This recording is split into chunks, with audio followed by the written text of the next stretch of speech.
Hello. Good afternoon. Wow. Boy, this is marvelous. Just a couple remarks first. Welcome. You honor us by your presence. Now, looks like, shade is sort of at a premium.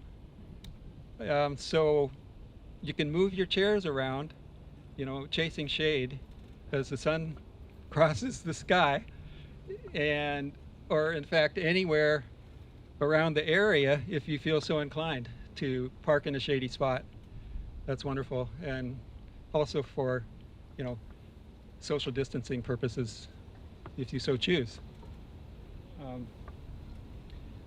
It's a lot cooler than it was yesterday, and we do have a nice breeze here.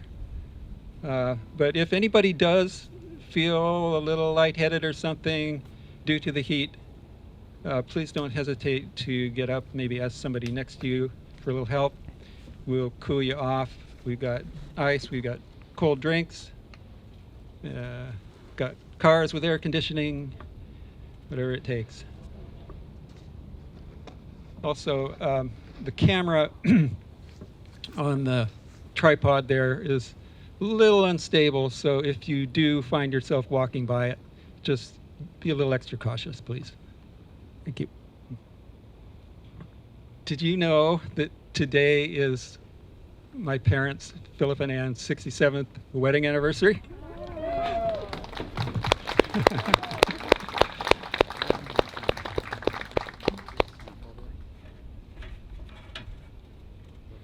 First, I got a few thank yous. Special thanks to Chris and Keith at How It Works for all of our printing needs and for their boundless patience and goodwill. We appreciate it. To Ora Peterson for bringing her creative talents to the planning and decorating. To Cedar Petrick of Hummingbird Farms for the beautiful flowers. To the poets, musicians, and speakers who are contributing to this event. To the Guast family, Michael, Susie, and Daniel, for their invitation when we were in a pinch to hold this event on their property.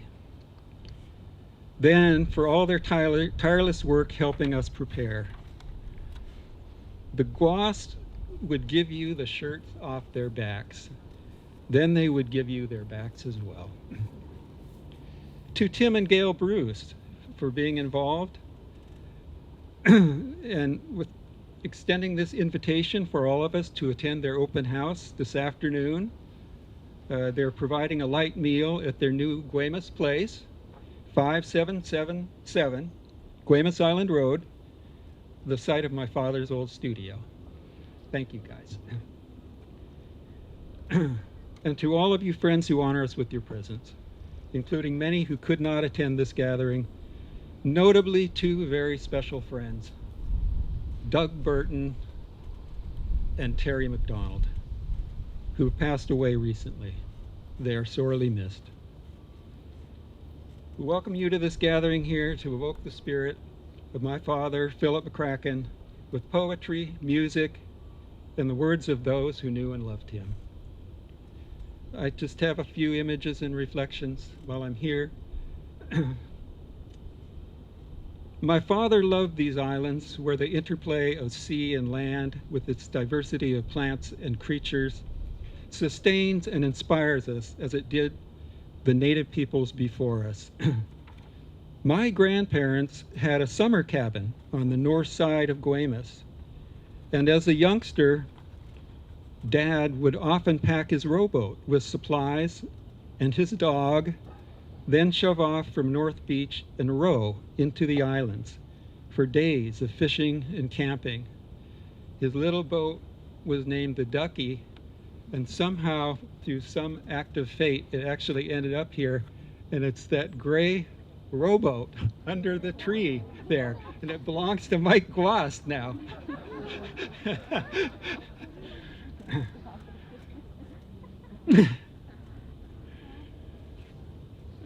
Excuse me. Ultimately, my grandfather gave my newly married parents a deal on that summer cabin, and here's where my story begins.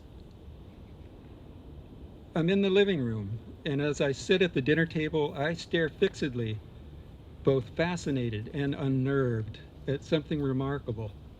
It is the head and upper torso of a creature, vaguely human, enigmatic, with broad shoulders of burned and polished cedar, a carapace of a head cast in metal, with the features of extremely ancient life forms, such as the horseshoe crab and sea urchin. But it is the eyes which most captivate me, focused, wide set, bright, and deeply penetrating, seemingly staring deep into and beyond their subject. The year is 1961, and the strange being is the ocean sorcerer, the most recent of my father's creations. At the time, his studio was a small guest cottage, just feet from the beach, down the hill from our home. His practice was that as he completed pieces, he would bring them up to be displayed in various locations around the house, surrounding my family with marvels: armored birds, stargazing birds, a seated rabbit playing a flute, owls, raptors, owl families, frogs, salmon, killer whales, small mammals, and more, which, when pondered, would lead the attention inward, beyond concepts, to the deep currents of man and nature. My young self stared, speculating that surely this fascinating being must have risen from the deep, the area we called the drop-off, where the shallow seabed between Jack Island and Guemes takes an abrupt dive to deeper, murky depths. I figured that he had appeared I figured that he had appeared unsummoned at the studio door one morning, and my dad said, "Come in." If the sorcerer's appearance was enigmatic, his disappearance may be more so. Little story here. As it happened, in the mid-60s, he was shipped off by rail to New York City as a sample of my dad's work for a Guggenheim grant. Evidently, the sculpture never arrived. No one is absolutely sure what became of him, but he was tracked to the site of a train derailment in the Midwest, where some overturned boxcars spilled their contents, much of which was paper stationery. We speculate that as the wind began to blow paper all over the surrounding area, rather than undertake a costly cleanup, the company dug a trench, simply buried the boxcars along with their contents on the spot. I leave you to consider the implications of the sea god, now residing buried in a Kansas prairie, waiting for the day when some future archaeologist digs him up, or looking farther ahead to when the continents shift and the sea flows in to cover the Midwestern plains. A few years later, my child self climbs into my father's lap after dinner, as is my custom. He is lost in reflection, but lets me play with his gold pocket watch and enthralls me by wiggling his ears and making the rattlesnake tattoo on his forearm slither. This is my favorite time of day, as I cling to his leather vest, inhaling the comfort, familiar smells of tobacco and juniper wood. The years pass. I have observed that most mornings, before leaving for another day of deep absorption in his studio, my father takes his coffee outside in the cool morning to sit on the porch steps overlooking the sea. He nourishes himself with the misty beauty, gazing out beyond the herons fishing in the shallows offshore to Jack Island, a dark shape in the foreground, emerging from the twilight. to low-slung Samish Island, further east, and beyond, to the Chuckanut Hills with Mount Baker in the distance, appearing more as sky than rock. We take trips, ostensibly for vacations, but the real reason is to fish. We fish the local waters for salmon and bottom fish. We camp in the hills above the Skagit to fish for trout, steelhead, and Dolly Varden. We fished the ocean off of La Push and Westport for the big salmon. We're fishing deep in the interior of British Columbia at a small lake named Hai Hai when Neil Armstrong walks on the moon. We pack with horses and mules many miles into the Pasayten wilderness above Winthrop to fly fish in the alpine lakes. My dad loves to fish. As a younger man, he reef netted off Shaw Island. Later on, he purchases a small gill netter with a one-lung diesel, the Salish Moon, and moors it offshore between Guemes and Jack. Setting sail in the evenings with our neighbor, Dean Townsend, as capable a man as I've known, as deckhand. One day when I was young, my dad takes another neighbor, an old retired railway engineer by the name of Tony Nazer, out for a bottom fish expedition beyond the drop-off. They're going for the big fish, so they bring some special lures that Tony has fashioned out of an old lead-filled shower rod with the triple hook at the end on a 100-pound test hand line. The only thing biting that day is an occasional dogfish, until my dad gets a tug on his line. He tugs back, and the line stays taut. A piece of trash, my dad thinks, maybe an old stove or lawnmower, which folks back then found convenient to deep six out there. So he tries to free his line, slowly muscling it in, when after a time he peers over the side to see what appears to be the sandy bottom, slowly rising up beneath the boat. As the form of a monstrous halibut, as big as the boat, precipitates from the murky sea, he slowly reaches his arm back, saying, "Tony, give me the gaff hook." Then it happens. The fish begins to move, turns around, and my dad holds on. Soon, the boat is rocketing over the waves, my dad hanging on for all he is worth, when the fish decides to dive.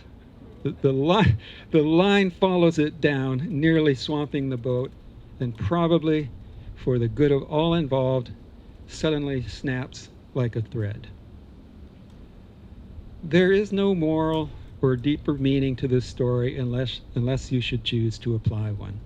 I wanted to mention it because it's a good fish story, and my dad liked to tell it, and that it happened in the waters of Guemes and Jack Islands, with Samish to the east and the Chuckanut Hills and Mount Baker beyond. More years pass. He buys an old farm with weathered buildings in the middle of the island, and the studio shifts from the beach to the old barn. Then, a few years later, studio moves back to North Beach when he purchases Tony Nazer's old place, just up the road. Occasionally, I drop by the new studio, for whatever reason, and find it a magical place, with carving tools neatly arrayed on the walls, paper moon globe shades covering the overhead lighting, wood chips piled on the floor, and the fragrant smell of cedar and juniper. I am very careful. My father stops what he's doing to give me his full attention. He is calm and centered in this environment, soft-spoken, gracious, and kind. As much as I want to linger, I do not stay long, acutely aware of his undercurrent of urgency to keep working. There are so many images clamoring to take form. My father articulates this sensibility himself when later asked by questioners, "What is your favorite piece, Phil?" The reply is always the same: the next piece. Fast forward to a day in late June of this year. My father had been recently discharged from Skagit Valley Hospital, back to the facility he was living in.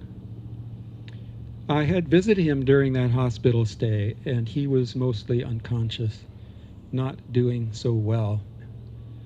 So hospice was set in place, and he went back to home place memory care in Burlington to die.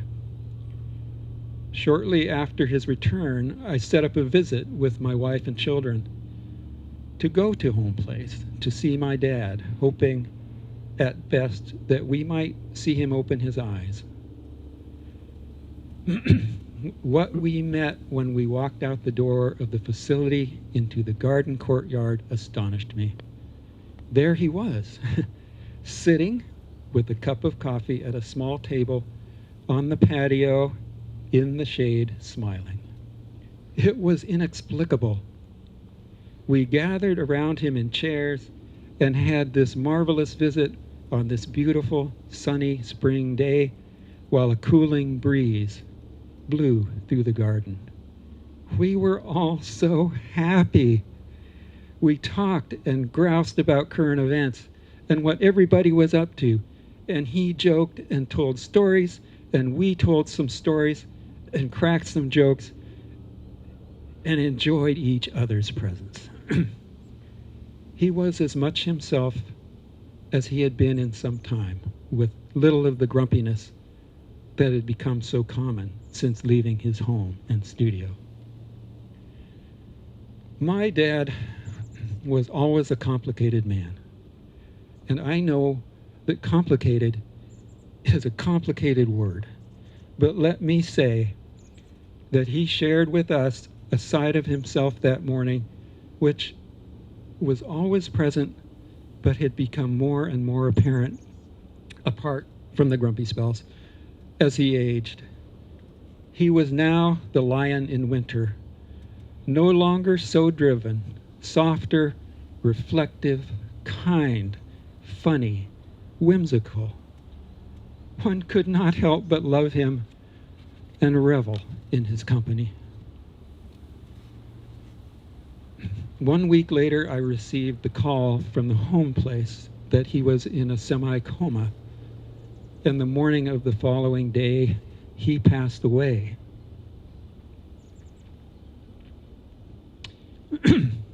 This I know. In a day, or a week, or a month, I will stand on the north side of Guemes Island on a morning when the sea is still and a great blue heron silently fishes nearby. I will gaze northeast, past Jack Island, past Samish Island, to where morning light is breaking above the Chuckanut Hills and Mount Baker rises in the distance. And as I survey such indescribable beauty, my mind will stop, my attention will turn inward, and I will detect, as if from a distance, the faint perfume of juniper. I believe I'll end with that.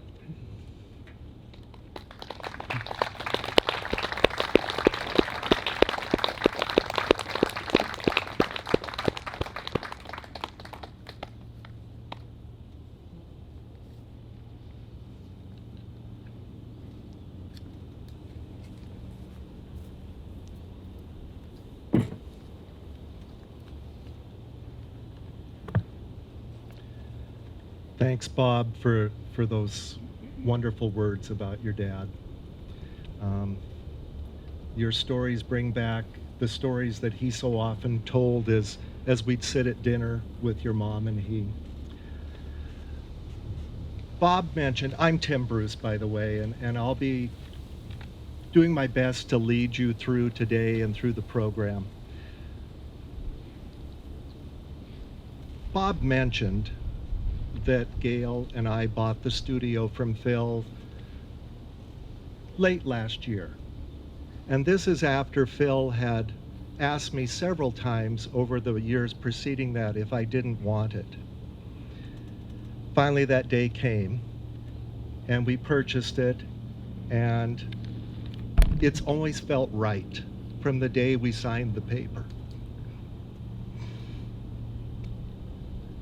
And that week, before he passed, I had an experience much like Bob's, where I went to see him. He hadn't been very good the day before, but that was one of those days when he interrogated me about what I was doing to the studio, what the plans were, how the work was coming, which he had talked with me right along as I'd visit him where he was living about the studio. But he sealed it off with saying, well, now that's all about the studio. When are you going to go to work in the studio? So, I live with that. But I'll tell you, when you come today, and I hope you all will, we've mounted a small show of Phil's work that ranges from his time at the University of Washington up till his last piece that he ever completed. I think you'll feel what I feel. The building's getting a facelift, and you'll see that. But Phil's spirit is still there. And that means so much to us. So Anne, Dan, Tim, and Bob, and your families, first I want to thank you for trusting me to say a few words about Phil today and honoring him. He was a complex man, but that's why we all loved him. We're here to honor him and remember him today. Philip was my best friend, and I feel like I knew him pretty well. And yet, searching for the words to describe who he was and what he stood for, all seemed to fall short in describing how he touched each of our lives. Phil was a lifelong learner. Philip's life story was built on his family's deep roots here in the Skagit Valley and his love of the Northwest environment and its creatures. Philip could have easily followed in his father's footsteps and worked in the family business. But after serving in the Army and fishing commercially, he decided to, and these are his words exactly, risk everything and follow his heart. After Phil completed his degree at the University of Washington, professors encouraged him to continue his journey as a sculptor. Having identified Henry Moore as the best sculptor of the time, Philip requested and was granted an apprenticeship under Moore's tutelage. On the seagoing portion of his journey to Moore's studio in England, Philip had the good fortune of meeting Anne McFetrich. And I think we've all heard the story of how they met, where the nervous Phil promptly stepped on her new saddle shoes and permanently crushed the toe in. But he somehow turned things around from his clumsy beginning and made a positive ending when on August 14th, 1954, Philip and Anne were married in a Norman church at Munchausen, where Moore graciously served as the best man. Later that year, the couple took up residency at Mayopac. Oh, there it is, New York,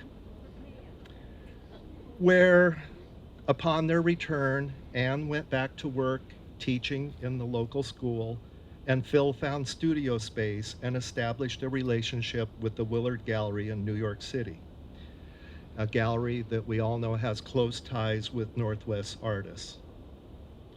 But, longing for the Northwest, Philip and Anne returned to his beloved Guemes to make their home and raise a family. It is here where Philip found the environment and solace he needed to truly focus on his work. We've all heard a few of the stories during the lean years in the beginning of Philip's career. But it's truly here where I call Team McCracken came together to support and help him so that he could continue on that journey to make the wonderful art that we all now have today. While Philip is best known for bird forms, he masterfully used a variety of mediums to create works exploring our environment, war, humor, future fossils, poetry, and the cosmos. With hundreds of ideas to explore through his art, Philip never stopped dreaming about his next sculpture. And I think Bob already told you, when asked what his favorite piece was, he would say, the next one that's just over the horizon. A reflection of his generosity and humility, Philip would often give praise to those he admired, on whose shoulders he stood, and from whom he had learned. With a love of music and poetry, he would never turn down the opportunity to attend a good concert, and was often seen in the front row of a poetry reading. He would often talk about how a piece of music, poetry, or prose had given him inspiration. And in turn, poets, musicians, and other artists found inspiration in his work, some of which we will have the pleasure of hearing here today. Philip was deeply aware of the limited time and significance we all have on earth. A patient perfectionist, Philip allowed only the best work to leave his studio.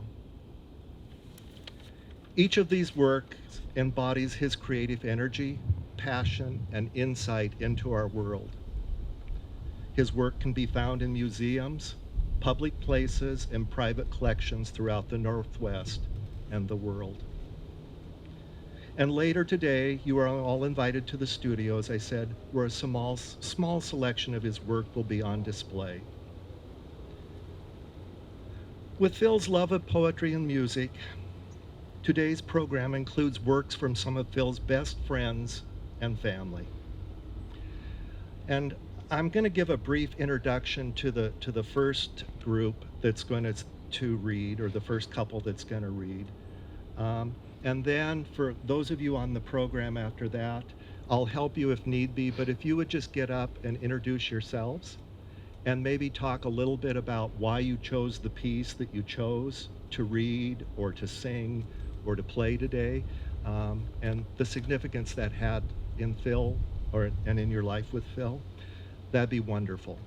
There's a couple little changes to the program, which there only are at events like this. After I'm done here and finished up with some of the housekeeping things, you would have heard from Sam and Sally Green, which I'll introduce later. But we're actually going to have Mike and Susie Guast do their musical number because we kind of started without that. Then at the very end, before you have a chance to bring up some of your remembrances about Phil in the other voices category, we're going to move that up where Mike and Susie were, and then Mike and Susie will end the program for us there. So there's the housekeeping. And so at this point, I am going to turn this over to Mike and Susie to do their song.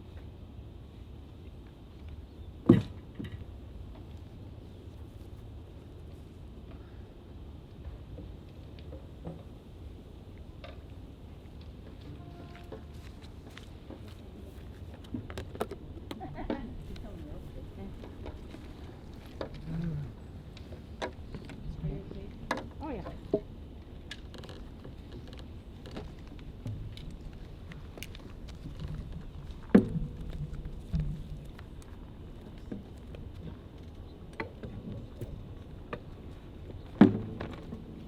I just have to say, when the community hall wasn't available, and Bob and Jean came down, and Mike had said, well, come down here, we'll host it down here. I was just so honored to even participate and be part of that. So we spent the last 3 days kind of really combing the coming to grounds to make it perfect. And our son Daniel, over the years since Ivy's wedding in 2016, has kept this piece of property in great shape. So thank you, Daniel.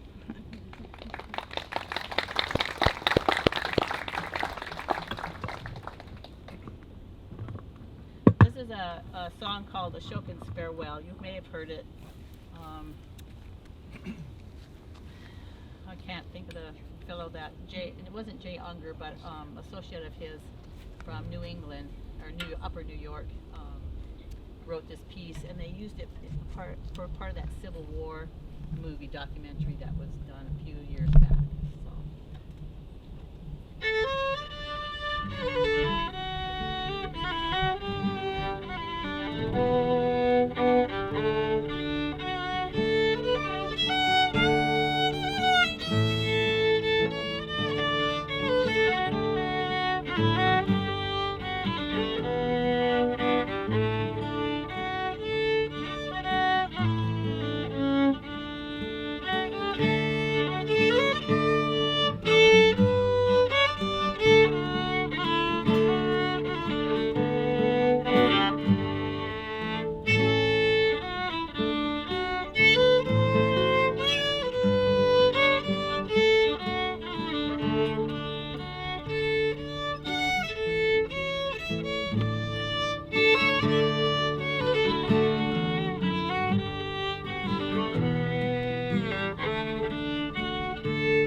Thank you.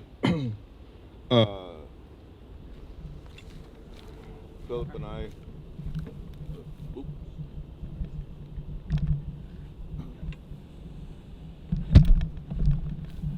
It was in the summer of 1970. It's not on.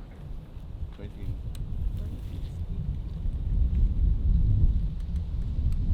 Oh. It was the summer of 1977.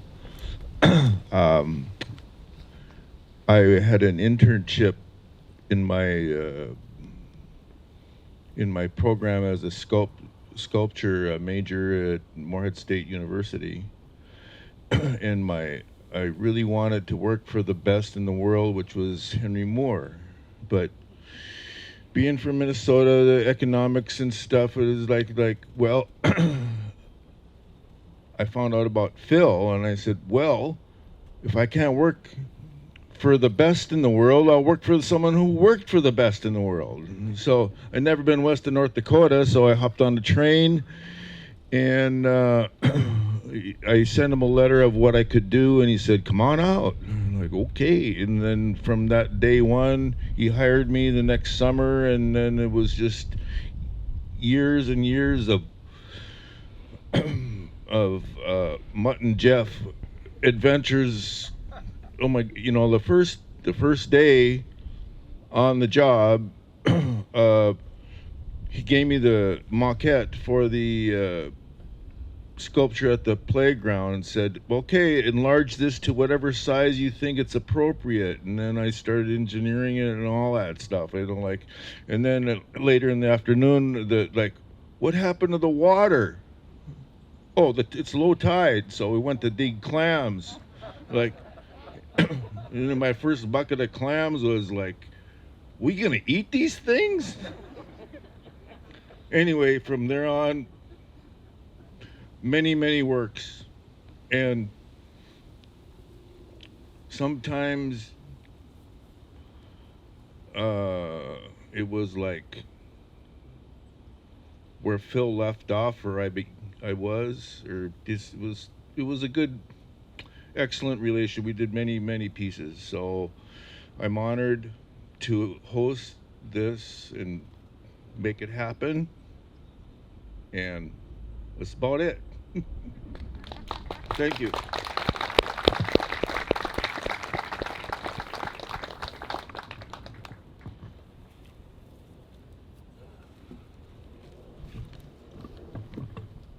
Thanks for the music, Mike, and thanks for those words about your relationship with Phil. So when I was really young, my grandpa one day, in one of our discussions, I was lucky enough to have a grandfather that I spent an incredible amount of time with.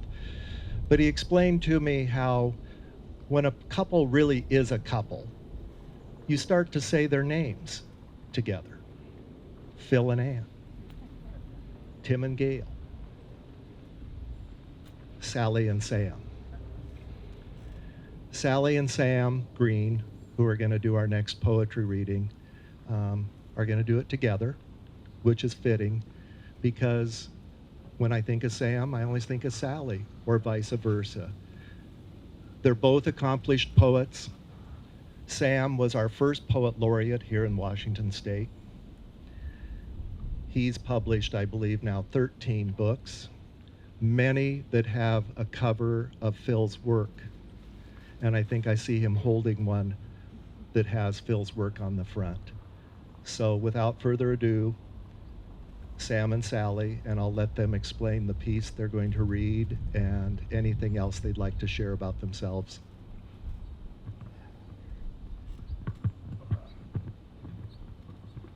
Notice how it takes longer to walk somewhere now? I'm going to do this one.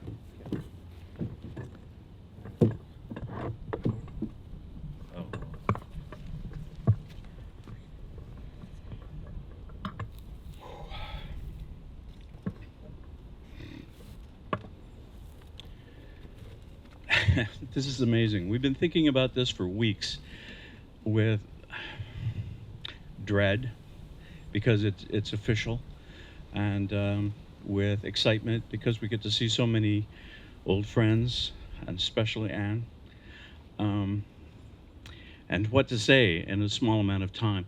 Phil loved puzzles. And he loved language puzzles, especially. Back in the 80s when I came back, I'm a homeboy. I graduated from Anacortes High School, barely, back in the late 60s. And in fact, Anne McCracken was a high school teacher then. And we used to call teachers by their last names in those days, you know. So who did you get for English? Palmer, Beard, McCracken. And I was one of the unlucky ones who didn't get McCracken. But I was able to work with Anne in the 80s when we moved to Waldron Island, and I started working in my old high school. And so Anne, who probably saved my life during those years, I would stay with her when I was teaching. And so I got to know Phil. And we were sitting around the house one night, and Phil turns to me and he says, "So, Sam, what do you think Henry David Thoreau meant by the nick of time?" I don't know. But it wouldn't go away, right? You know what he says. In any weather, at any hour of the day or night, I have been anxious to improve the nick of time, to stand on the meeting of two eternities, the past and the future, which is precisely the present moment, to toe that line. Phil and I would talk about this over and over the years, like, so what is the nick of time anyway? And I think actually I know what Henry David was talking about. It's that moment, not the moment before, not the moment after, but that moment when you give everything the attention it needs to live exactly in that moment. Very Zen-like, really. And I don't know anybody who was better at that than Phil was, to give his whole attention to that time, that thing, that whatever it was. But I had to think about this a long while. Then Phil upped the ante, of course, as you would. So how is it you improve the nick of time? Well, for one thing, you might imagine space as a solid and carve it into planes so that light and gas can be appraised from multiple angles, caught in the notch of that moment. Comets, bright and dull, embers of stars, dark matter. But how is this different than a standing mole gazing up and spreading its forelimbs in awe of something greater than its imagined self? Or swallows in the act of chasing a feather, or a potato bursting in the embrace of the ground? You'd have to believe the terrified squeal of a rabbit penned by a hawk could sound like the notes of a pipe, that an owl, dying, might dream of the cosmos expanding, that the rising song of a bird, if solid, would look like the inside of an abalone shell. All those things, those pieces of sculpture. Phil was a master at taking that nick, that moment, and saying, here it is. Here is the whole thing right now, all of its tension there. And yet improving it somehow. Then I started thinking, so that's great. These are wonderful, but then how do you improve your own nick? And maybe that's it, by going nick by nick by nick by nick. And I used to think that what Thoreau was talking about was the nicks in a wheel and a clock. That little click where a cog hits another one and moves and moves and moves. And then I started thinking about it in a different way. Do you all know that piece of sculpture that he has I've only seen it in books and on the studio wall a couple of times? It's a saw, crosscut saw. And inside the saw, he's cut, "I love you, saw," in cursive. Amazing. Well, those teeth. Those teeth are it's a special kind of pattern. There are 4 cutting teeth and then 2 raker teeth. 4 cutting teeth, 2 rakers. The cutting teeth are obvious. That's what cuts the wood. And the blades are sharpened opposite themselves. But the raker takes out the stuff. And there's Phil, for me at any rate. Those necks. He's cutting out the crap, or cutting the material and then letting the stuff that doesn't belong there move out. I can think of very few people in the world that have made one large nick of himself that is improved over what might have been otherwise. He's left something for us that's unimaginably cool. And the fact that he can keep me thinking over all those years is a gift. And I have other little Phil puzzles that I'm still working on. And I'm pissed that I don't get to talk to him about it. And yet, I know. Phil used to say, I need to go upstairs and talk to the jury. The jury. There was no one upstairs, but Phil would go up and talk to Thoreau and several other of his friends to run ideas by. So Phil's still there to run ideas by, even now, I think. I was trying to work on a new piece about the nick of time and realized that it wasn't going to work. So I came up with another one. And by the way, this is Phil, part of there were 3 paintings, one of which has one of his children's shoe print on it. You wouldn't know, it looks like just part of the painting, but Phil explained to me, well, Sam, I left them drawing on the floor, and one of the kids stepped on it. And I thought about fixing it, and I thought, no, leave it there. This is not that one, but one of my favorite pieces of his is called Meditating Frog, and this is appropriate since Sally's going to read a frog poem as well. This is a 1995 piece. He is squatting like a Buddha on a rounded rock, front arms tucked beneath the great bulge of himself, 2 fingers on each hand touching, rear toes splayed just short of the forward curve. His head is tilted back, eyes closed to slits. Light shimmers as on damp skin in soft lamp glow. There is a slash of mouth, a single line, neither frown nor grin, but somewhere between, as though it's all one. Whether having swum through the thickest slime on the bottom of pond or lake, the black muck of rotted leaves, gray fur of fungus on the bellies of dead fish, the slick snot of egg sacs, or risen from mud to sit on a fallen cattail stalk, lily pad, mass of duckweed, or convenient stone in the day's heat, cool rain, moon, or starshine, a feast of mosquitoes, dragonflies, gnats, or empty air. The sack at his throat is stretched tight as an Irish bagpipe's bladder. He could be just about to call out everything he knows. Dark song, light song, or about to jump into the sound of himself, entering the artist's unseen water. It's that moment, that kind of nick, that catching, where something is going to happen, but it doesn't matter what's going to happen, it just matters that it will. So, I don't like endings, actually. Ending a poem is the hardest thing I can think of. Robert Frost said anybody can start a poem. It's the ending that's tough.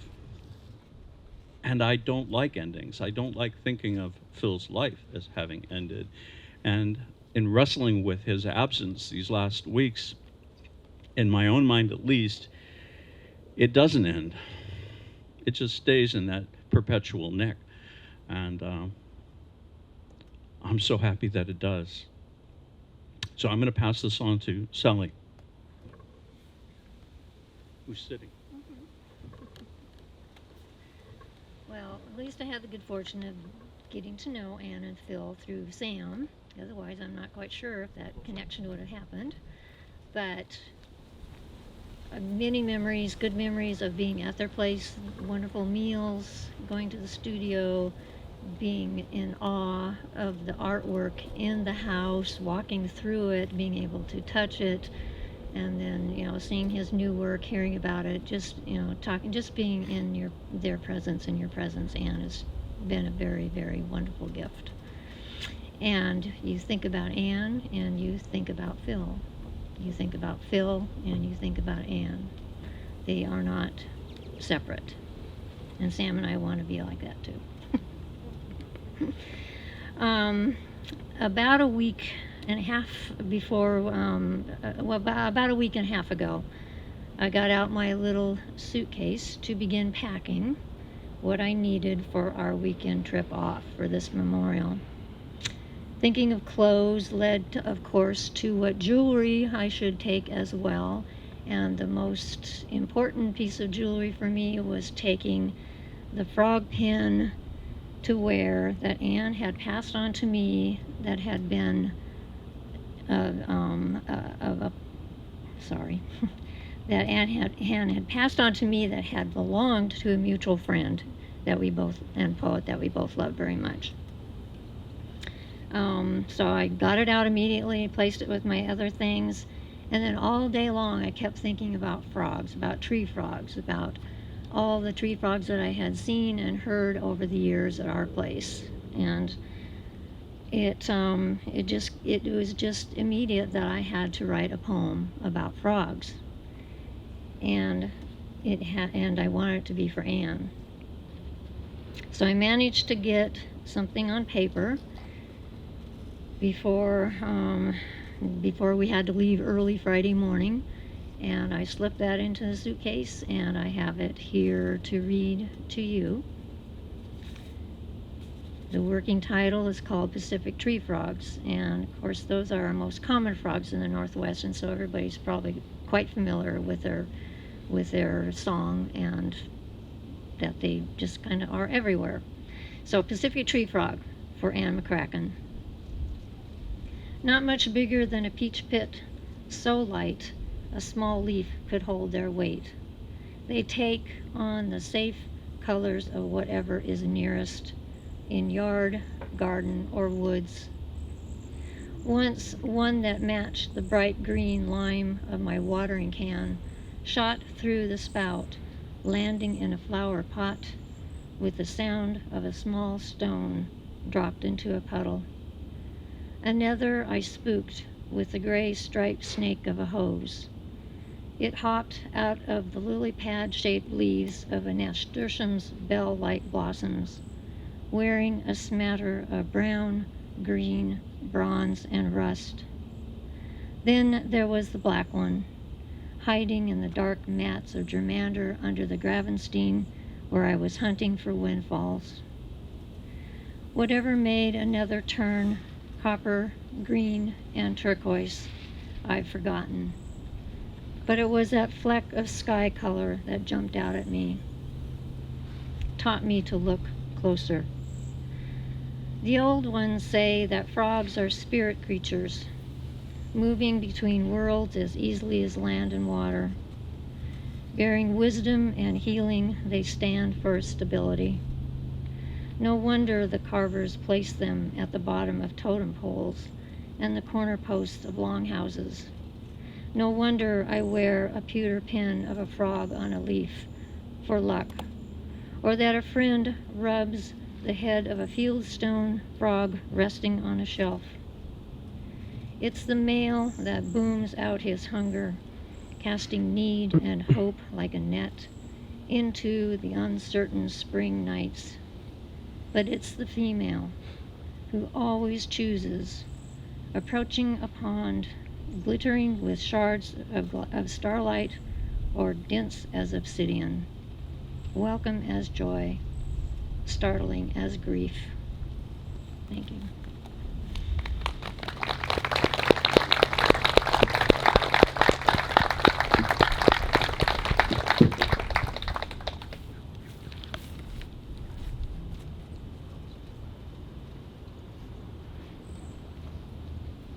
Could you lift that music stand for me? Of course. That one.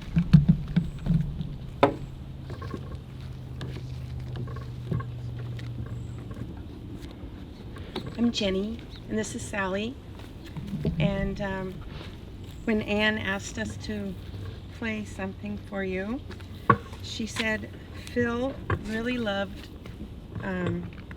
Debussy and Mahler. I don't know any songs by Debussy or Mahler for two cellos. We're doing Brahms. So I said, I know some Beethoven, some Bach, and some Brahms. She said, well, you've got the three Bs. That'll be fine. So this is a theme from Brahms' First Symphony, the fourth movement, which is played by a symphony, not two cellos.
Can you all hear me all right?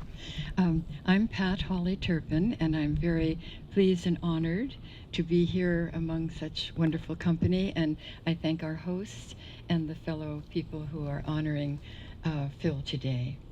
I first knew Phil through his work and didn't know who he was. I was a newcomer to the Northwest, and I went by the Anacortes Library and saw the wonderful sculpture there, and I thought, what manner of man could have captured the sense of family as he did with the beautiful sculpture there of the family of owls.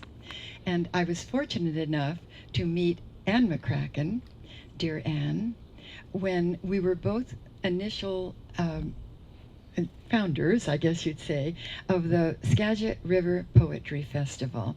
And we were sort of joined at the hip for at least the 12 years that we were together there, and then since. So it's been about 20 years altogether. And I thank you, Anne, for including me today. The thing that was quite special, besides just being with Anne, is that I also got to know Phil, because luckily I was there at lunchtime often. And Anne is the artist of the beautiful in regard to everything that she puts together on the table. So I enjoyed the wonderful food and Phil's company. And he was all of the things that everyone has said.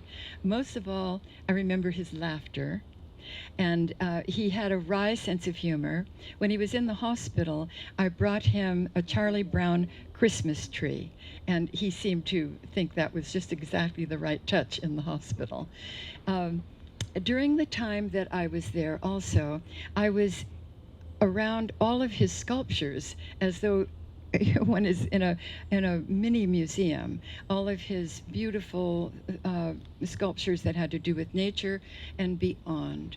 So I have two poems today that celebrate him through his work, because his work was as much a part of him as anything could possibly be in the world. It emanated. So he was all things within his art and through his art. So I have a poem that I wrote when I first knew Phil, and he told me a story, and this relates that story. It also is about a place where he had a studio, which he was showing me, excuse me, and I call it The Artist of the Beautiful, Sculptor's Garden, for Philip McCracken. He once told me he dreamed in the aeonic vastness of his mind of 3 stones, buried, perfect. They breathed as if alive, waiting for his hands, lungs hungry for apple-scented air. When he broke ground for a pond, he found these same stones, wrestled them from their deep place, gave them form, grappled with the muscled shape of mystery. His bones worn away at wrist and arms, shoulders, hips, all whittled by pain, fingertips lit by the undiscovered universe. And then one other. Being surrounded by all of his work, I became quite familiar at these wonderful luncheon sessions. And so I've chronicled kind of a list that some have mentioned before, because they were so wondrous, and it was like kind of being in a sculptor's heaven.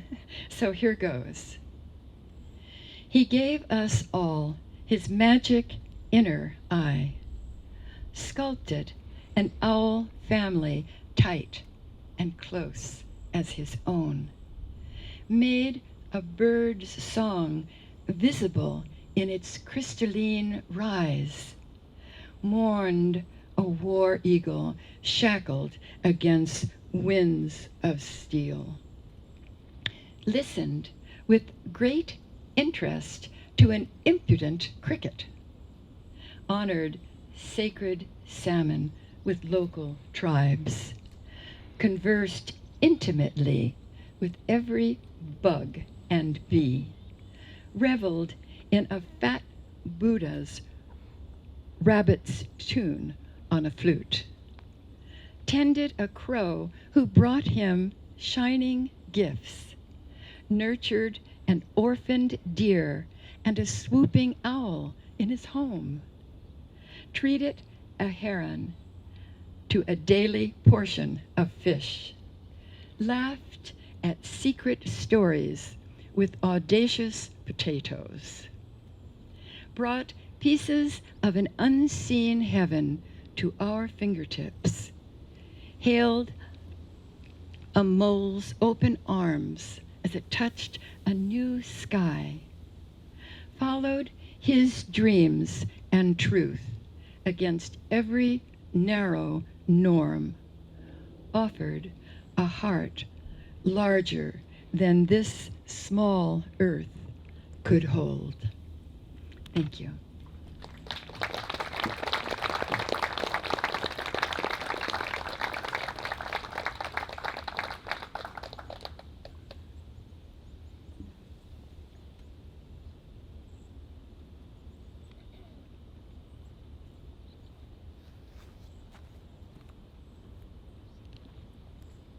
Oh yeah, good.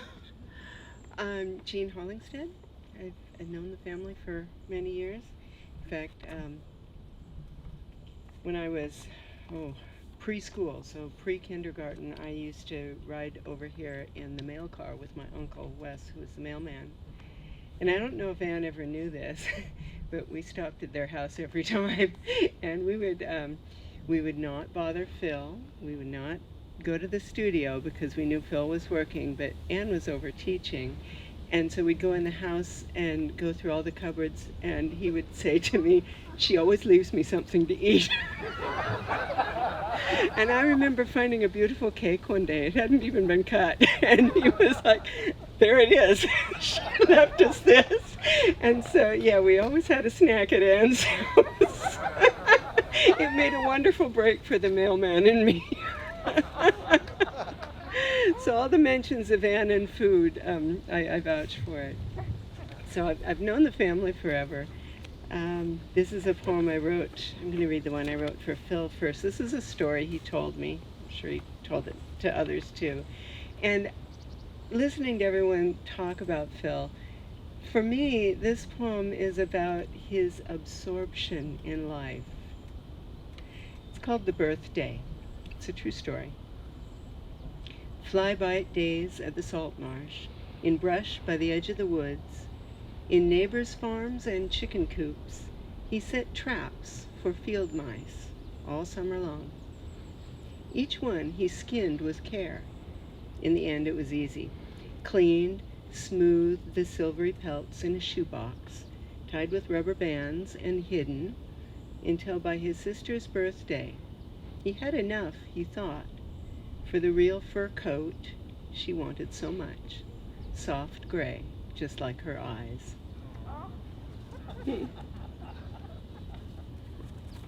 The next poem I wrote for Anne, and it is based on the print that Phil made, and I wish it were here. I would have sketched it out, but it would be a comic version of the print had I done that. It's the print called Guemes Summer, and it's a hummingbird reaching for a flower. And it's that moment between the flower and the hummingbird. And it has, I added an epigraph by Raina Maria Rilke, and this is for Anne. This, in the end, is the only kind of courage that is required of us. The courage to face the strangest, most unusual, most inexplicable experiences that can meet us. That's for Anne. And the poem, Calliope, Guemes Summer. So small, too small for a Rufus or an Anna's, a female and probably young, because she gazes with the single-minded intent of the young. She hovers as if noting my face, my frazzled plumage, that frayed look of having flown far and wild and having come to ground under this fuchsia for her understandable bemusement. I am for the moment her strangest, her most unusual, most inexplicable. And she summons the courage to meet me eye to eye for an instant, before rising without apparent effort and seeming not to move. She reaches toward a single scarlet bloom which, unmoving, reaches toward her. That's it. Thank you.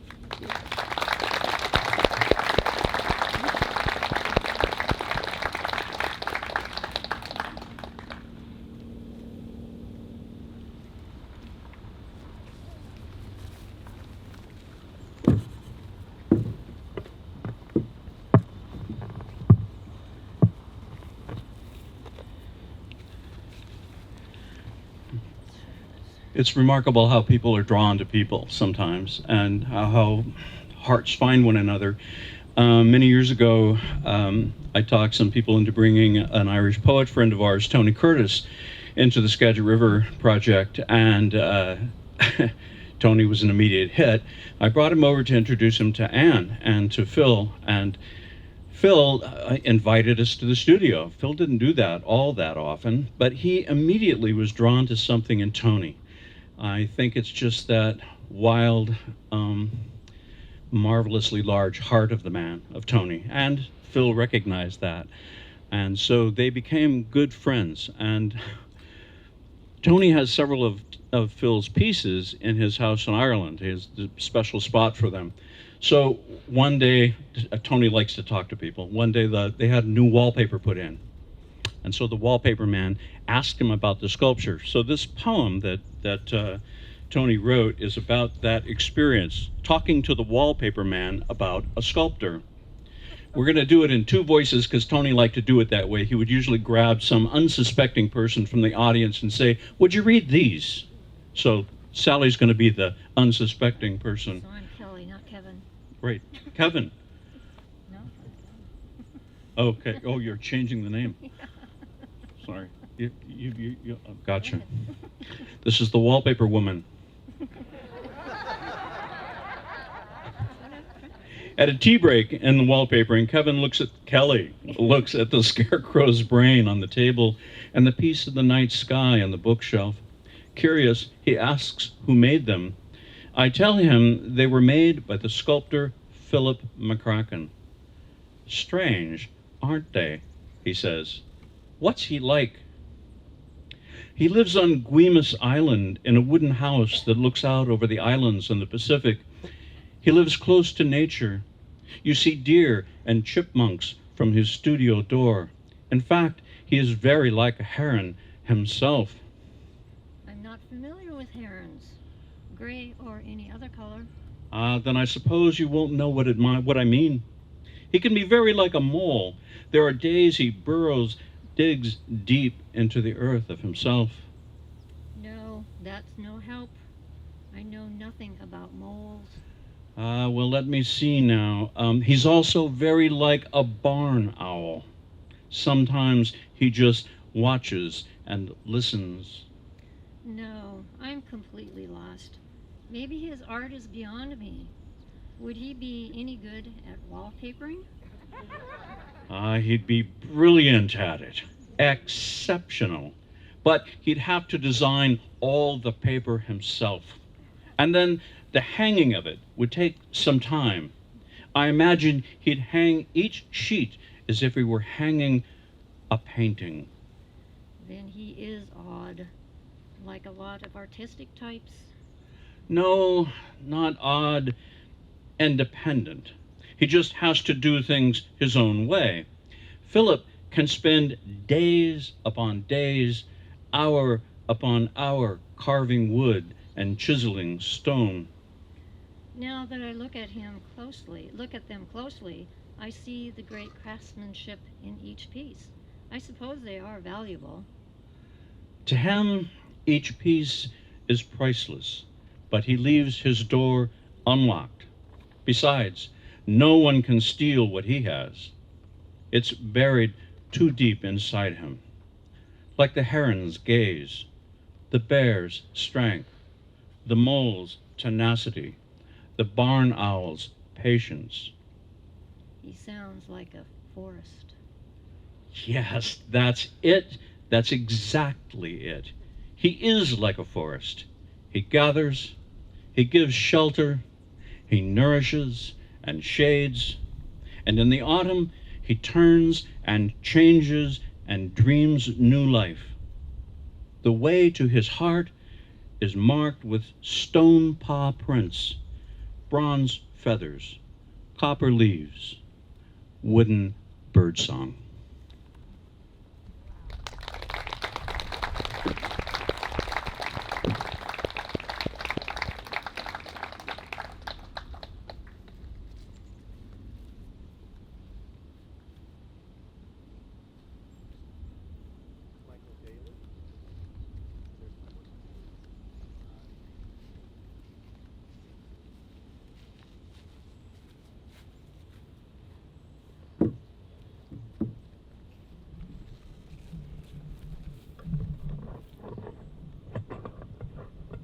Thank you.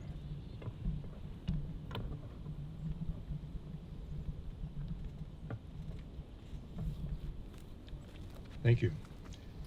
Thank you, everybody, for organizing this important, beautiful event. And thank you, Anne, for inviting me to read a couple of poems. I'd like to say one that I wrote many years ago. I think it was 1990, 1991. And it came at the end of my first year of teaching at Mount Vernon High School.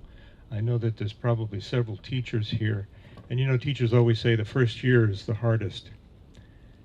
That's not true. The first 2 decades are the hardest.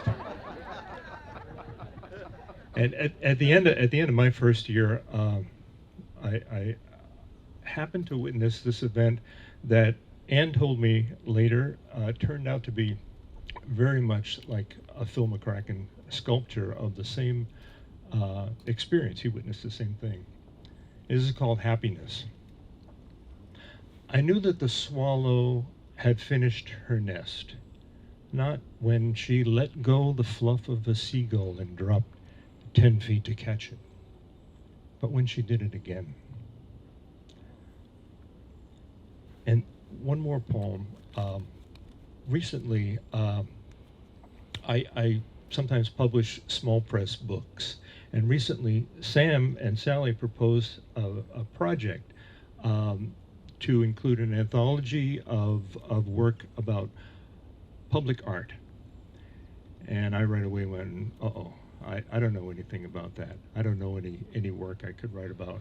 And as a small press publisher, I go to the Anacortes post office twice a week, and there is right in front of me at the Anacortes post office. If you've been there, it's called Family of Birds. And it has this note: since 1978, the sculpture by Philip McCracken has stood at the entrance of the Anacortes post office.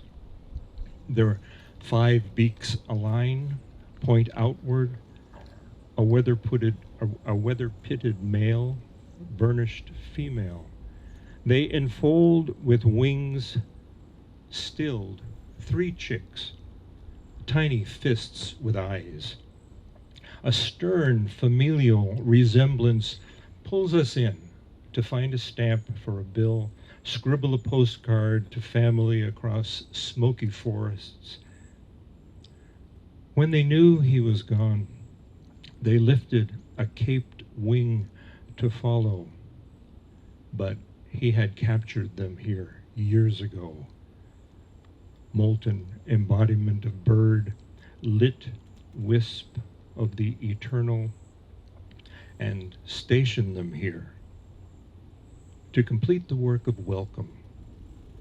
Attentive witness for the guitarist who plays for free on the bench, reliable comfort to the young madwoman who shouts more money on the street, an audience for the itinerant actor reciting the sonnets for a bus ticket. They help us be more generous.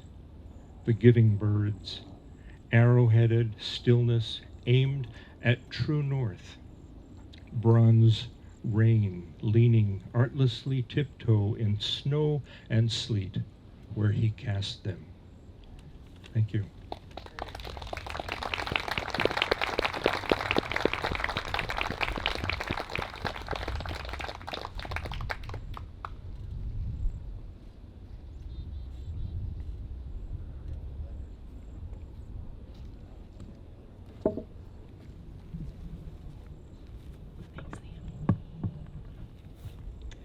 So I want to begin my remarks today by, again, just uplifting the Guas family. This wouldn't happen without their just their incredible generosity, and they set aside basically their entire lives to make this happen for us in a very short amount of time. They did it unstintingly. They are just the best of Guemes Island. They're the heart of Guemes Island, and it's so perfect that it's here on their property because they represented that apprehension of the island as a deeply creative, a deeply generous place, and a place where people come together to help each other. So yes, just all gratitude toward Susie and Mike and Daniel, and I know he's not here, but Eugene as well, for allowing this to happen on our behalf. I also want to just, one more thank you, it is to Burn the Box Pro. They are here filming today. So we have Will McCracken, Liam Poor, and Corin Nerona, and they're making the recording possible for us. And they have, their business that they just set up. So I just want to make sure that they, are also recognized in our program today.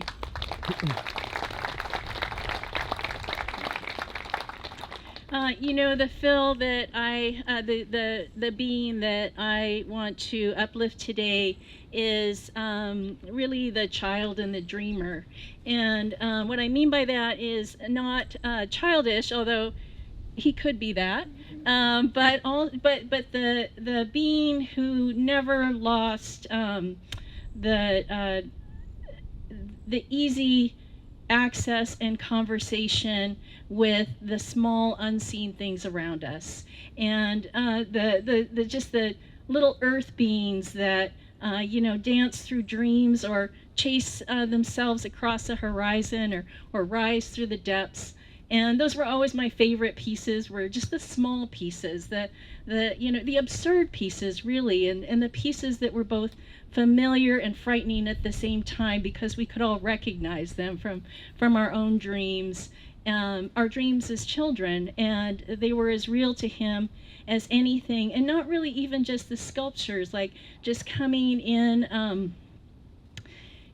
at Halloween, and there would be these little gourds with tiny faces drawn on them on the dining room table, or strange little things on the mantelpiece that he had found or that people had given to him. And it's that kind of earth magic or small magic that he was always attuned to, that I loved best about him and about what he created. And I also want to uplift the being who was so hungry for love, and especially the very old man he became, which is when I loved him best. When when so much had fallen away, except the need for love, and as Raymond Carver says, to find himself beloved on this earth, which he absolutely was. And finally, the being who struggled and was challenged by time, as many of us have mentioned, and for like a child, it was infinite and never enough at the same time. And at the end, as Bob mentioned, when we visited him, and he told us with great seriousness and not a little grief about his struggle to keep track of time, and knowing that it was a battle that he would lose before he was ready, and also before we were ready to lose him. So I have a song. I don't usually publicly sing, so this will be an experiment for all of us. This is a Tom Waits song, and it is it's about dream and it's about memory. It's about love. It's maybe about death, and it is most certainly about time, and it's called Time.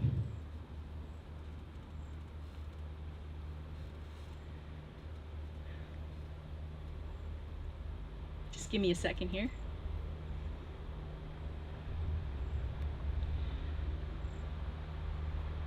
Well, the smart money's on Harlow, and the moon is in the street, and the shadow boys are breaking all the laws. And it's east of East St. Louis, and the wind is making speeches, and the rain sounds like a round of applause.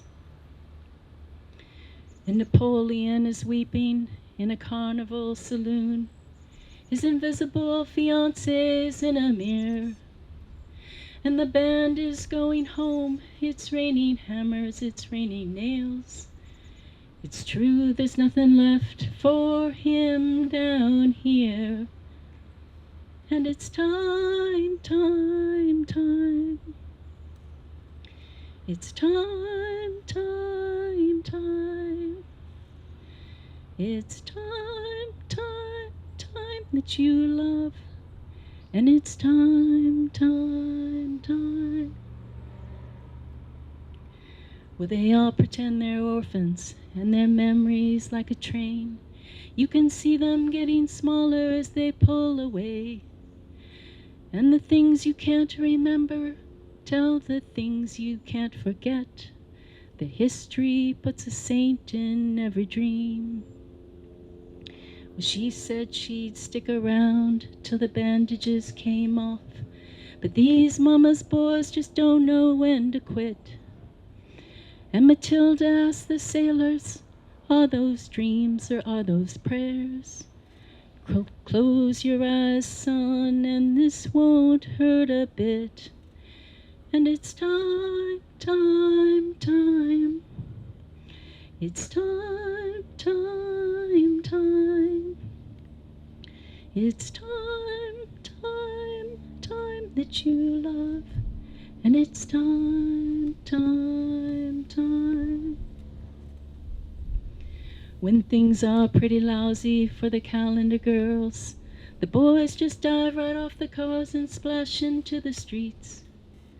Oh, and when she's on a roll, she pulls a razor from her boot, and 1,000 pigeons fall around her feet. So put a candle in the window and a kiss upon my lips, as the dish outside the window fills with rain.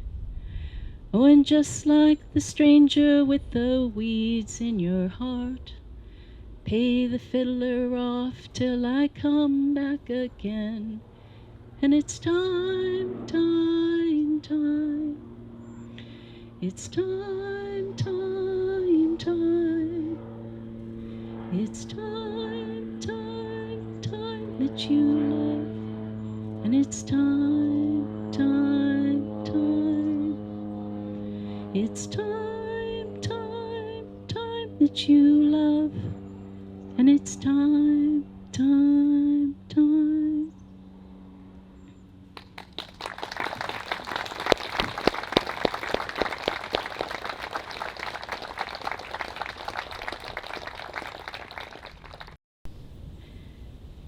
We thank you for moles that pray to the sun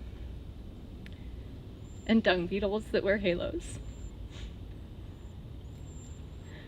and frogs that meditate and raptors that outlast kingdoms and dying owls that dream and night flowers and potatoes that see and explode and piping rabbits, all of whom remind us of who we are. If we are blind, let us pray to the sun. If we must live in manure, let us qualify for halos. And if we have only the courage of the rabbit, let us make music. Thanks. Has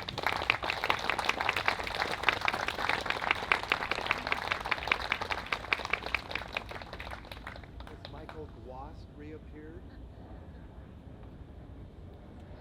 No Michael? Okay, so without that, we're going to move into the part of the program that's called Other Voices.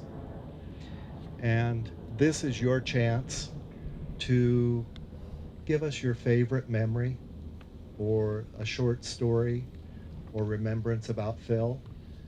And I know we've all got lots of them, so if you could pare it down to your favorite or the one that you think is the most important to share, so we can get through the number of you that are here.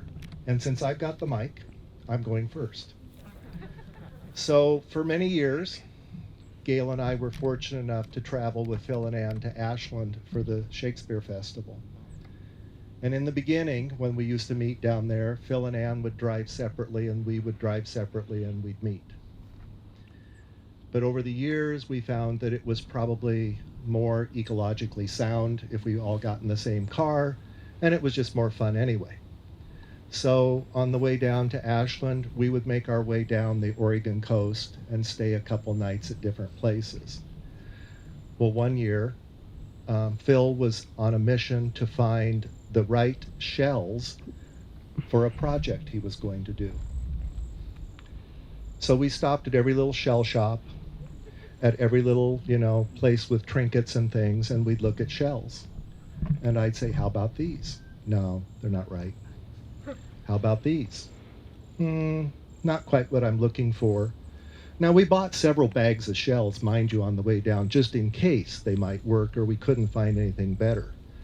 Until one night we went to our favorite restaurant, Layla's in Ashland, and we ordered mussels, and they came, and he took the first bite and looked at the shell and he said, "These are perfect." So we had to ask for a sack for the shells. The waitress was a little perplexed. I said to Phil, "Should we tell her that you're going to make something beautiful out of them?" He said, "No, that's okay. Just let her think what she wants." So he came home, and a few months later, Heron Poems appeared. For any of you who've had the pleasure of seeing it, it's an absolutely spectacular piece made out of those shells from our dinner that night. And I asked him after I saw it, I said, "Would you consider making another? It doesn't even have to be the same." And he said, "Nope, I've done it. Time to move on," which, as you all know, that was Phil with that not enough time to get all those creative things done. He didn't want to redo anything. He wanted to move on. So I'll bring the mic out to you, or you can come forward, whichever is your pick. And I guess Will is going to clean it first. So Will, do you want to take care of the mic? Yeah, I'll take care of it. So who's first? Whoop.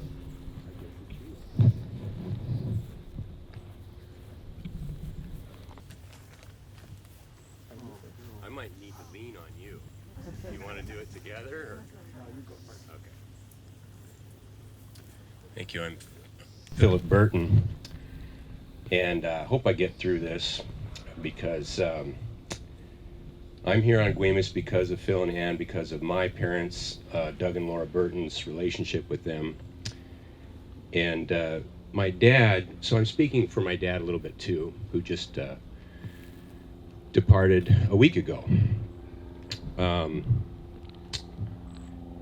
Their first date, one of their first dates, Dad took Mom to the McCrackens for the approval, so she had to pass muster. And Dad always observed that it was fascinating to watch Phil perceive the world and how that artist vision, my dad always mentioned that, so I think that's important to mention. We had so many magical dinners there, and it just imprinted me. And the menagerie of animals, and the sons were a little bit older than me, but I remember a wonderful baseball game in the yard, and Then I would make pilgrimages over to visit Anne on my 3-speed Stingray when the Guemes Island Road was all gravel. And then later in life, I connected with Phil. And I would cut wood for the Russian fireplace, and it had to be just the right size. I had to put my hand around it like that. Very small, specially cut alder. And for some reason, I would write mostly like haiku poetry. Anne got me writing poetry in high school. And then I would change it into code. And I would hide that in the wood pile, knowing that Phil, as he went through the pile in the winter, would find that, and he would have to decode it. And I didn't know he liked puzzles. And Sam, you mentioned that earlier, and it's just like blows my mind. I don't know why I did that. I was just having fun, you know. And then he hired me to move his shows to Seattle a couple times in the old 78 Chevy pickup because it had a canopy. Same one that hauled the wood to the studio. And we packed up all these sculptures, fragments of night sky, in blankets and just, you know, puzzled them into the back of this 78 Chevy. And it's a rough riding truck. I mean, it's a 3/4 ton 4x, and down we go to Seattle. And I would carry those up the 2 flights of stairs to the one studio, Brasseth, I'm going to say, knowing that one false step with this giant piece of fragment of night sky, knowing how valuable they were. And then he would take me to lunch and introduce me to a wonderful Indian restaurant in the U District that Ferdy's mom was our waitress. And I had my first chai tea. And I liked it so much I had a second one, and then I was just kind of floating on chai tea. Another time we went and got a sandwich to go and sat by Green Lake. Just sat on the bench and ate. Lately, Holly and I, people talked about his connection with the sea around here. We caught this thing, we snagged something in Secret Harbor, salmon fishing, hauled it up, the most mysterious thing. Couldn't figure out what it was. Black, kind of a little envelope. I mean, it was almost looked alien. And we asked Phil what it was. He was, oh, it's a skate purse. So, asked the expert. He knew right away. So now I have to tell you something very important. I dream intensely all the time. Symbolic dreams, dreams that come true. I don't know, it's not me. I think it's how we connect with the other world, whatever. It just happens. So the morning that Phil had his hip surgery, I had a dream.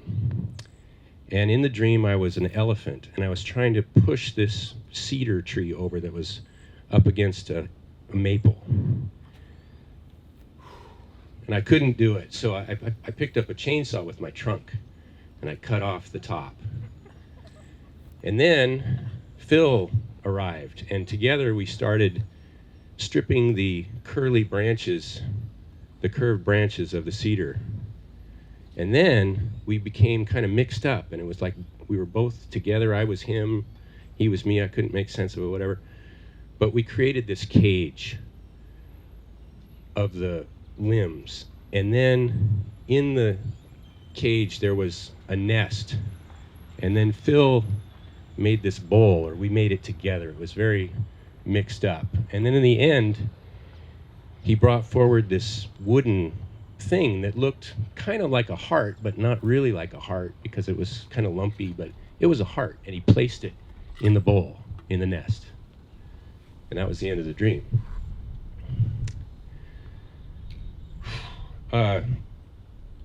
Sometime later, we had a show in our jewelry store.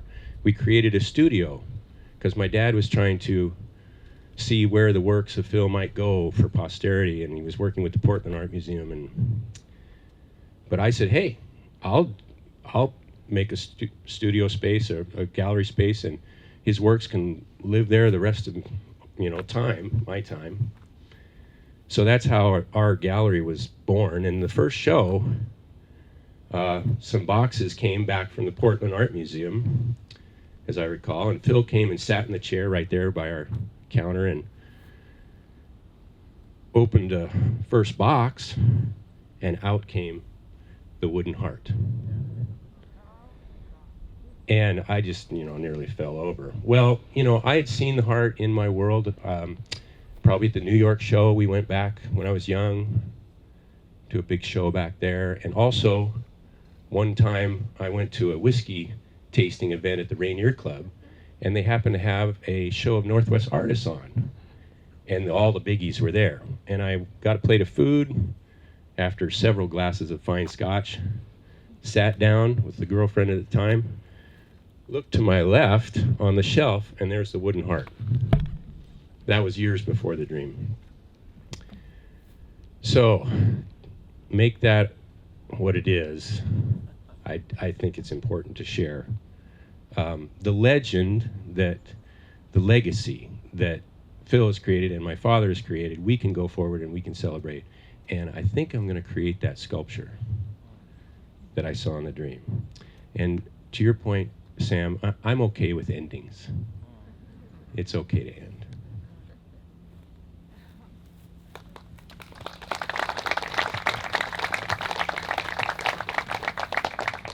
My name is Steve Orsini, and I have had the great pleasure of living next to the McCrackens on North Beach ever since they got there.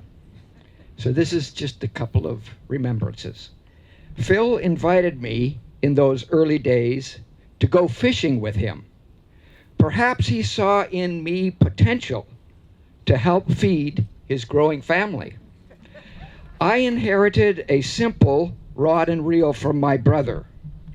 That first late afternoon, we fished off the great cliff near Square Bay.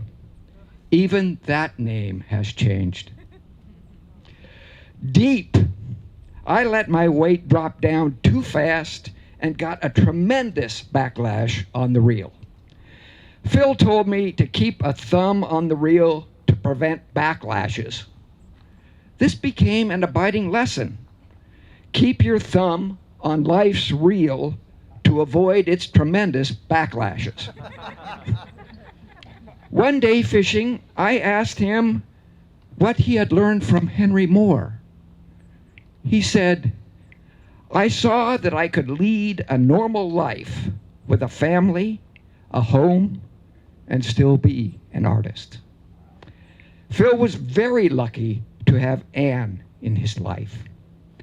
There is no greater impresario than Anne for Phil's art. And all art.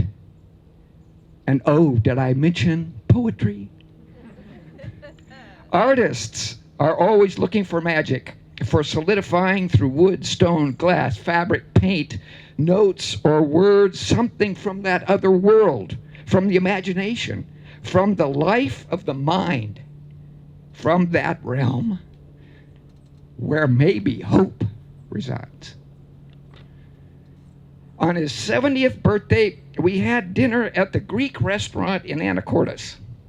Phil made a toast, naming us all in the room as artists, whereas I thought he was the only artist in the room. Art is a terrible master, requiring the artist to continually wrestle the shadow world to capture one of its spirits, transforming it into reality.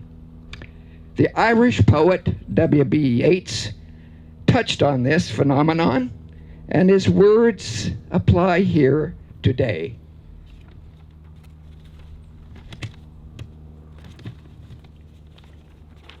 Death and life were not, till man made up the whole, made lock, stock, and barrel out of his bitter soul. I, sun, and moon, and star, all.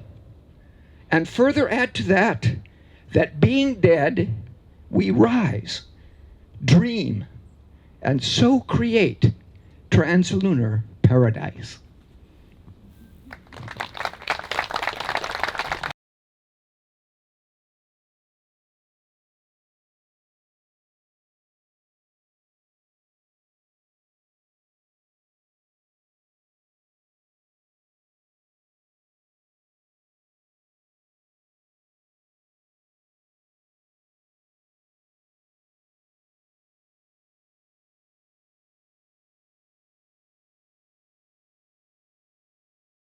Lacey.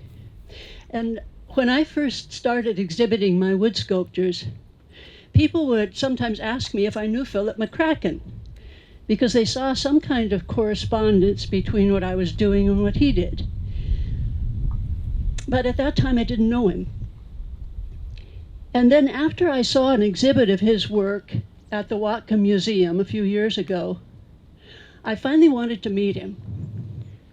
Now, I live in a condo in downtown Seattle where neighbors rarely ever speak to each other.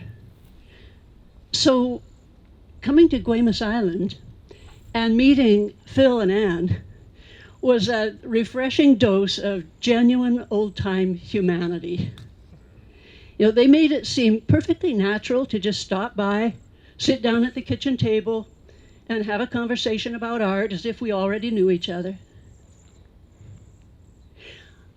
I especially remember Phil for his generous heart, always ready to share, wanting to give what he had. I was touched that he took an interest in my work, wanted to be of help, even when he was no longer able to work in his studio. And then when he had to move from home in order to get special care, when I visited, he would eagerly ask what I had to show him, and then he would tell me what he was working on. You know, his amazing creative mind was teeming with sculptures that we never saw. But the ones that he did leave behind, what a great body of work. A really wonderful, valuable legacy for the Northwest here and for the world. Things that will always remain to be appreciated and enjoyed for generations yet to come. So here today with Anne present and their family and this group of some of his dear friends, I'm glad to have this moment to say, thank you, Phil. I miss you.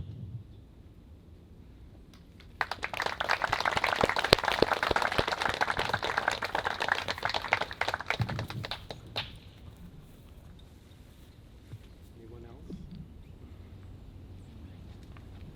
I'll go. Okay.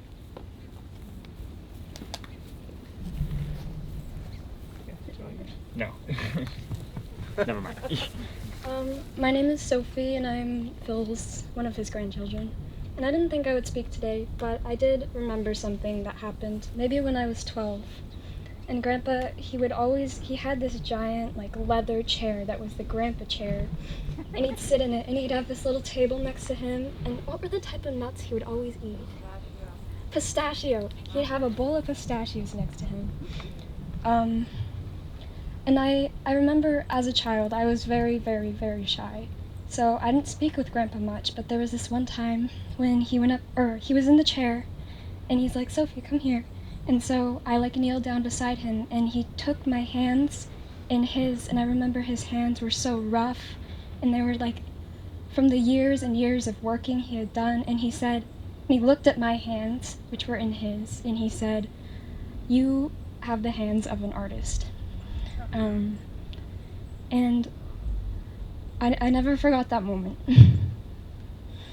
I also remember on the last time we saw him, that my dad was speaking about, Grandpa kept asking, where are the birds? I want to see the birds. Where are the birds? And I don't know. I think it was beautiful that stuck with him. Even until the end, he was wondering, where are the birds?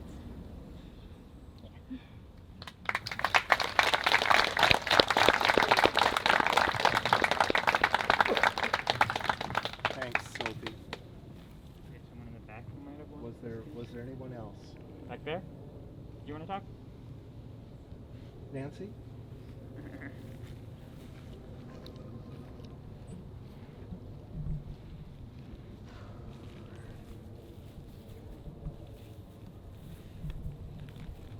I'm Nancy Nuremberg, and I think I'm going to thank Phil and Anne.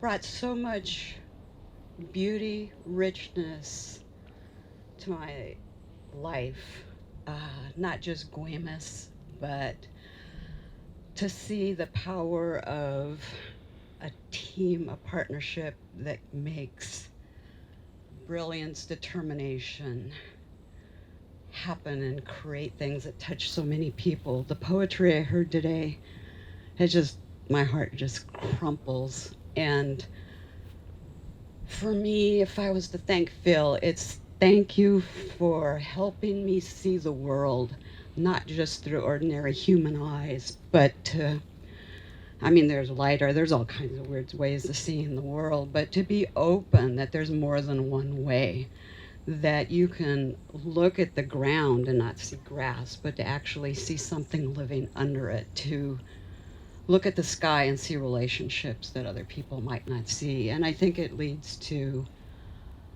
having a much more rich life. There's so many ways to see the same basic thing.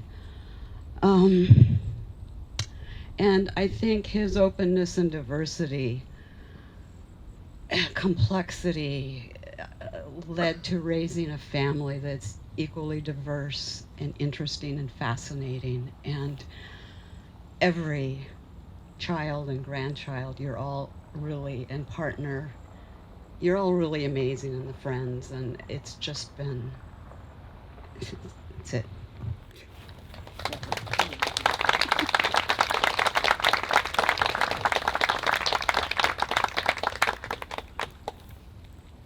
We'll let Will do his job.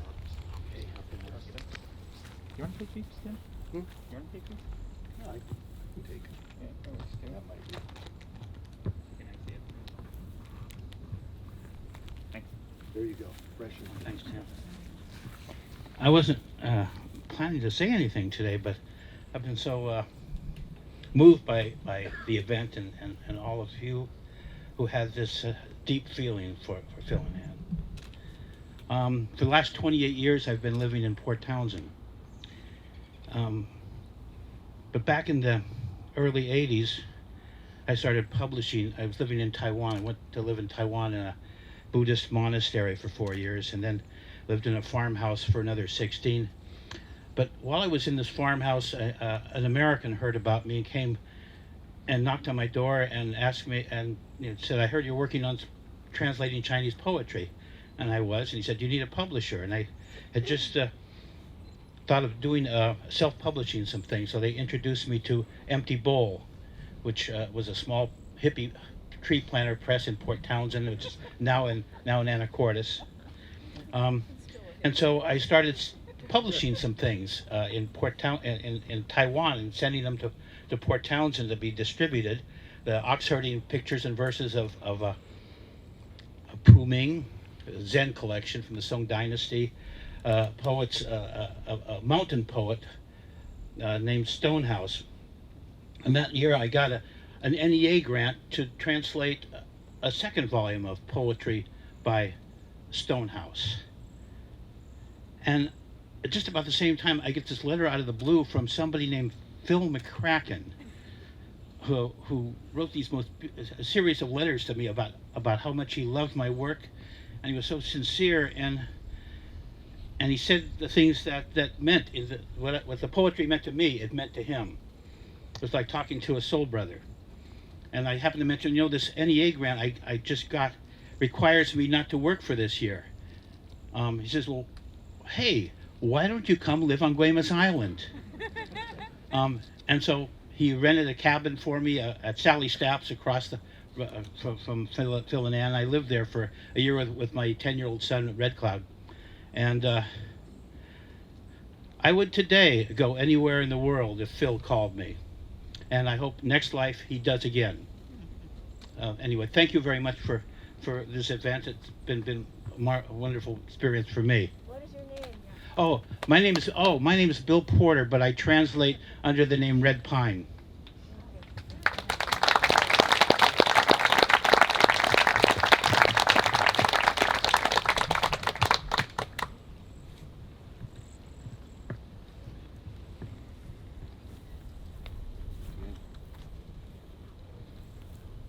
Well, there's no way to exaggerate how important Phil was in my life and how connected I felt to him. all the way through. In 1971, I showed up here because a friend of mine at Oyster Creek saw the wood sculpture I had been doing for several years at that point. I carved figures out of tree limbs. And he said, "Oh, I know somebody who has to see your work." Oh? He lives on an island. That's okay. I grew up practically on Martha's Vineyard, so I love islands. Anyway, I got here, and he set me up with the Baum family at the, everybody knows it as the Banjo Eddie house, but I lived there for 14 years before Banjo. And I worked in his studio off and on, here and there, and he even asked me to carve a figure out of a little willow sapling out in front of the studio. I made a goat man to go along with my Mapolina lady, and fortunately he said, "Jeff, that's a little bit too good in a kind of real spooky way. I'm getting my saw." And so I got to take it back with me, and Mapolina and Goatman got to live together, so it was very romantic ultimately. But I just want to say how incredibly important it was, because now I'm 5 decades on Guemes, and it was all because some guy at Oyster Creek knew a great sculptor that I needed to meet. And he was beyond just a great sculptor. My only regret is I wish I could have motivated him and Robert's son to spend time together. I don't know who among you might have known Robert's son. I think some of you. Anyway, Robert was a truly great poet, and they could have really harmonized in so many ways. And meanwhile, while I'm at it, thanks, Anne, for those wonderful dinners about 45 years ago. You used to really cook something. Man, I'd look forward to it. I just happened to drop by. Oh, you guys are having dinner. Huh. Anyway, Philip was one of the most important people of my life, and there's no way to exaggerate it. And the little card they gave me wasn't big enough. I filled it up. Thanks for everyone for being here, and thank you, Phil, for bringing us together. Thank you. We love you, Phil.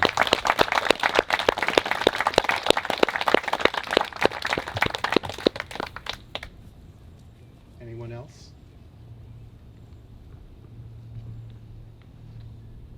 Okay, so we've heard a lot of stories. Oh, we got one more? Somebody? Mike Loss showed up. Mike is showing up.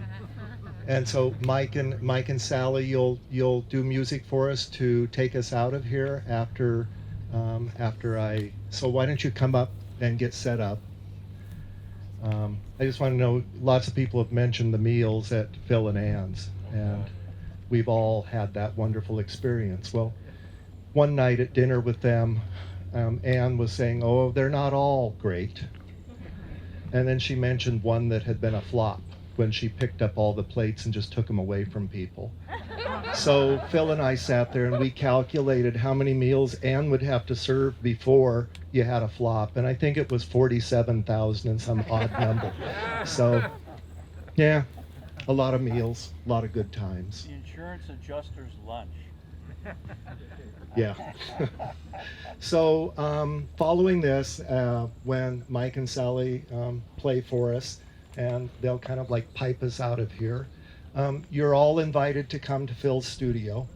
I think I told you the studio's getting a facelift. Phil helped me with that design for what was going to happen with the studio. I feel like his spirit is still there. In fact, sometimes I've told Anne, I feel like he's looking over my shoulder. But it's a good feeling. It's truly a good feeling. So we do have a light meal for everyone. Tables are set up outside. The show of Phil's work is inside the studio. We've rolled up both the garage doors, which were rarely up when Phil was working, but they're up today. So there's lots of air moving through. But when you go in to get food or you go in to see the show, we have masks. If you don't have yours with you, we'd ask that you put the mask on and use some of the hand sanitizer that'll be there so that we just protect everybody like we've done today here. There are tables set up. You're free to roam around the pond. We've cut a trail all the way around it once again, so you can walk all the way around the pond at this point and make yourself at home. Parking's going to be a little tight, so Mary and Jeff are back here. Davis, they're going to have some bright yellow vests on. One will be out on the road at the studio. One will be working. They're ski patrollers, so they brought their microphones, so they'll be talking to one another as they park you. And the neighbor has graciously allowed us to park some on their property. So we'll park you up close to the studio if you need to be really close, and we may park you a little further away if you're able to walk. And we'd encourage you to carpool it if you can possibly do that. So in any case, come and continue talking and remembering Phil and those really special times. And Sophie, I need to tell you that your grandpa's hands, yes, he had carver's hands, but they were strong to the last day. He gripped my hand, and I got to tell you, he still had a grip almost that last day. So Jeannie, did you have anything else? Yeah, I just wanted to just thank everyone from the family for coming, and I know some of you traveled quite a long distance, and Steve and Bill coming from the peninsula, and then I think Ron is here from California, so, and Diane from the Southwest, and so thank you so much for coming and being part of our family celebration, and really appreciate all of you being here, so thanks. All right, we'll see you all at the studio, hopefully. Take it away, Mike and Sally. Mike and Sue. Sue, sorry.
I saw you over there.